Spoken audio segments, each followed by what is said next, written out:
الحمدللہ وقفہ وسلام علی عبادہ الذین اصطفیٰ اما بعد۔ ایک ضروری وضاحت آپ حضرات کی بارگاہ میں پیش کرنی ہے۔ کافی عرصے سے ایک ٹرینڈ جو کہ سوشل میڈیا پہ چل رہا ہے اور کافی تبصرے ہو رہے ہیں، ادھر سے جناب جی گالی گلوچ اور ادھر سے بھی جناب جی گالم گلوچ کا روایت۔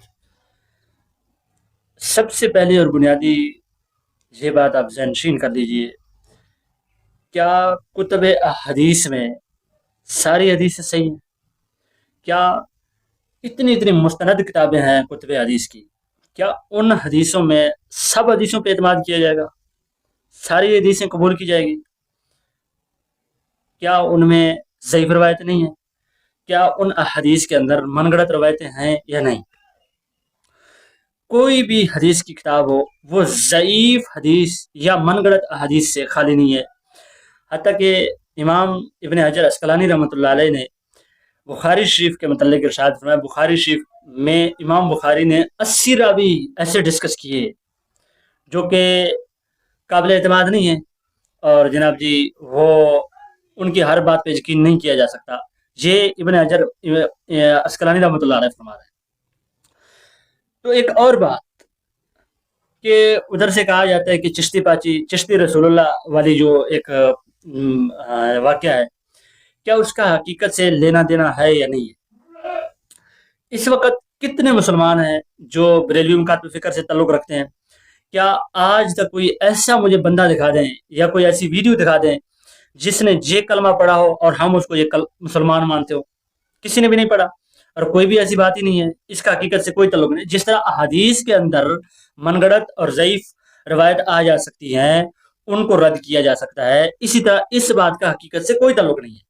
اور دوسری بات یاد رکھو، میں بریلوی مکاتب فکر سے ہوں، میں علی اعلان یہ کہہ رہا ہوں، جس کا یہ نظریہ ہو کہ چشتی رسول اللہ اور یہ پڑھتا ہو یا پڑھواتا ہو یا اس کی تائید کرتا ہو، یہ تینوں قسم کے لوگ میرے نزدیک کافر ہیں، ان کا اسلام سے کوئی تعلق نہیں ہے، اور اس بات کا حقیقت سے بھی کوئی تعلق نہیں ہے، کوئی بھی ثابت نہیں کر سکتا۔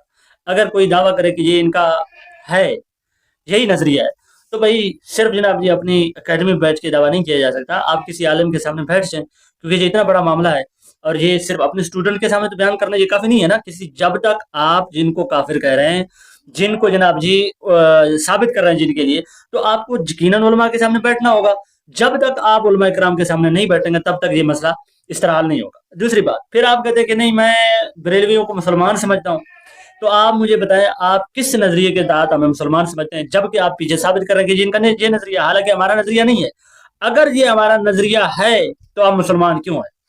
اور دوسری بات، آپ نے اپنے اسٹوڈنٹ کو یہ کہا کہ ان کو چندہ بھی دیا کریں، اور آپ خود کہتے ہیں کہ ہم ان کو چندہ بھی دیتے ہیں۔ کیا آپ کافر سمجھ کے، ہمیں ختم نبوت کا غدار سمجھ کے چندہ کیوں دیتے ہو؟ پھر ہمارے پیچھے نمازی کیوں پڑھتے ہو؟ کیا جس کا یہ نظریہ ہو کہ چشتی رسول اللہ، پھر آپ ان کی یہ تائید کرنا نہیں ہے کہ آپ ان کو چندہ دیتے ہو، آپ ان کے پیچھے نمازیں پڑھتے ہو؟ یا تو آپ ان باتوں کا علمی جواب دیں یا آپ کسی عالم کے سامنے بیٹھ جائیں۔ امید کافی ہے کہ آپ حضرات یہ بات آپ کے ذہنوں میں بھی اب انشاءاللہ سمجھ آ جائے گی۔ اس بات کا حقیقت سے کوئی تعلق نہیں ہے۔